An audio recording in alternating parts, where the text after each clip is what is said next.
Washington, documents released Friday from the dwindling trove of sealed John F. Kennedy assassination files show the FBI keeping close watch on civil rights and anti-war movements and their leaders in the 1960s.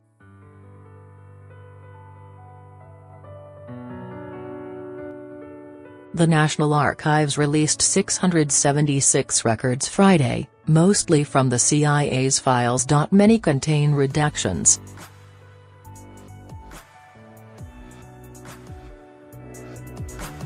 Among the material related to the JFK investigation, transcripts of intercepted phone calls made by assassin Lee Harvey Oswald to the Russian and Cuban embassies in Mexico City during his trip there a few weeks before the killing.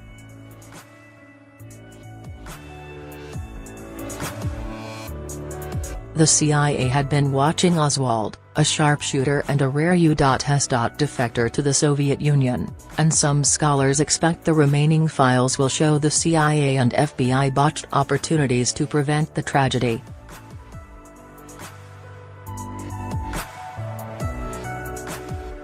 Friday's release came 8 days after President Donald Trump agreed to last-minute requests from the CIA and other agencies to keep some material under seal, at least temporarily, citing national security concerns.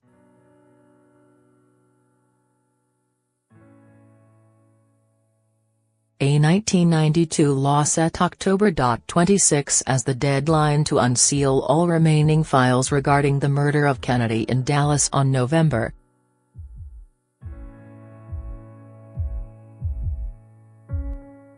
22, 1963. Or collected during the many inquiries that followed, unless the president deemed such material damaging to law enforcement, diplomacy or intelligence gathering.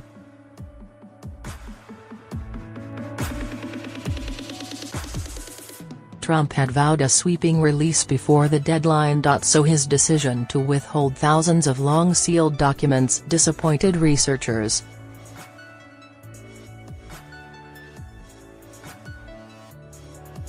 Trump's own impatience seemed clear, too.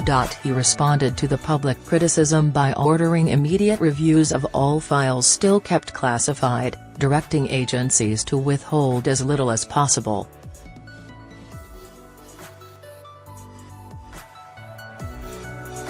He promised that all material eligible for release would be unsealed within 6 months, and as soon as possible.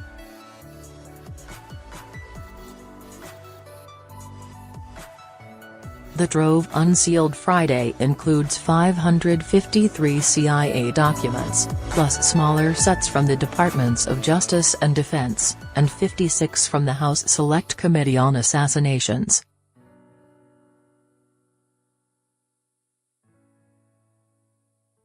The National Archives called it the first in a series of rolling releases pursuant to the president's memorandum based on prior reviews done by agencies.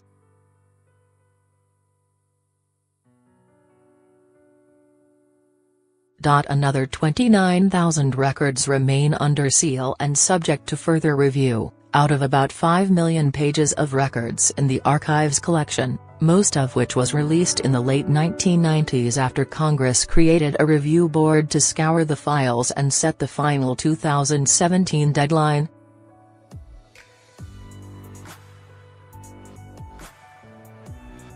The latest files include a 70-page city-by-city FBI assessment from May 1967 titled Racial Violence Potential in the United States This Summer.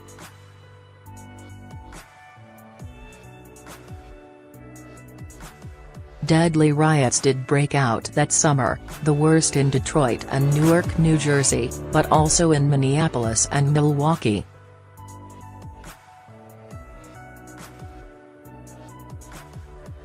The risk in Dallas was deemed low, particularly after Dallas had just elected its first Negro school board member, Drive.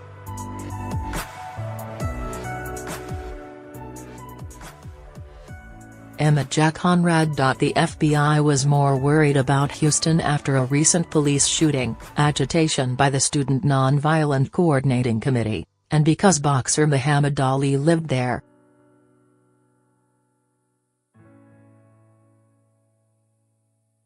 The previous month, Ali had refused induction into the Army in Houston. Clay, the report says, referring to him by the name he'd given up 3 years earlier, could become a rallying point for opposition to the draft and to the Vietnam War by racial groups.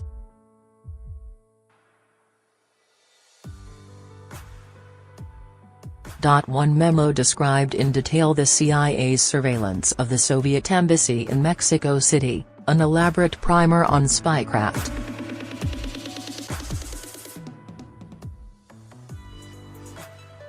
The CIA recruited Mexican phone technicians to tap the embassy's lines, postal workers to help intercept mail, and even a photo processing technician to develop surveillance film after an in-house CIA technician resigned.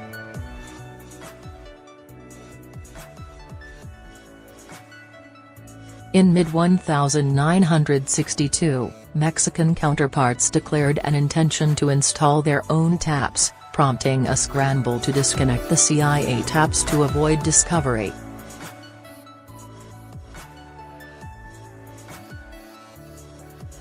The memo describes the challenge of working with Mexican authorities, calling the security service brutal and corrupt.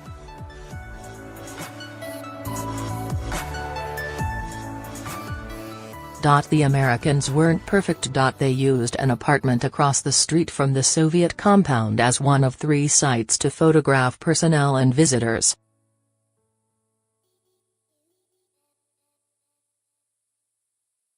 But the film was only collected 3 times a week and photographs were not made initially until a complete roll of film was used, creating a delay in identifying Oswald when he was overheard on phone calls.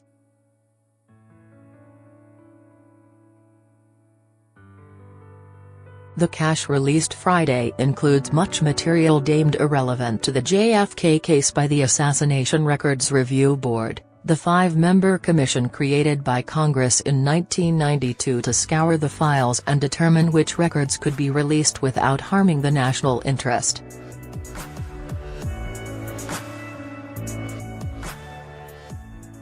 One 1969 document, for instance, chronicles the CIA's recruitment of a Harvard Law graduate to work undercover in Africa and Europe.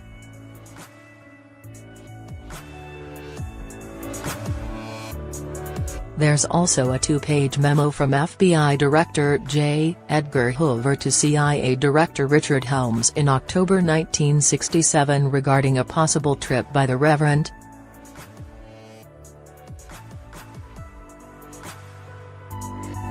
Martin Luther King Jr. to attend a gathering of Nobel Prize winners in Moscow.